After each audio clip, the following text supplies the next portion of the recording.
90 peserta seleksi P3K Pemkot Ambon dinyatakan tidak lulus. Sebanyak 90 dari 300 peserta tenaga pendidik yang mengikuti seleksi penerimaan pegawai pemerintah dengan perjanjian kerja atau P3K yang dibuka oleh pemerintah Kota Ambon dinyatakan tidak lulus.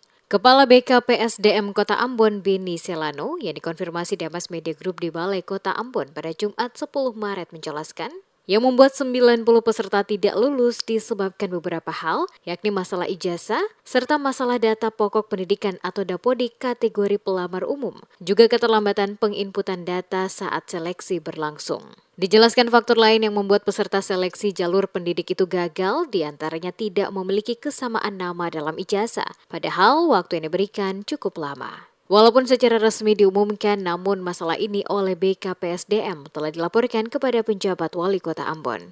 Ada 5% kemungkinan yang 90 orang itu karena punya masalah dapodik, masalah ijazah, dan masalah keterlambatan penginputan data. Itu pun jadi perhatian pemerintah. Saya sudah laporkan semua ke Wali. Nah, oleh karena itu kita diminta untuk mencari jalan keluar dan BKD sudah punya solusi. Memang kita belum bukan resmi, tetapi dari website Kementerian Pendidikan itu bisa diketahui. Oleh karena itu dibuka berikan masa sanggah.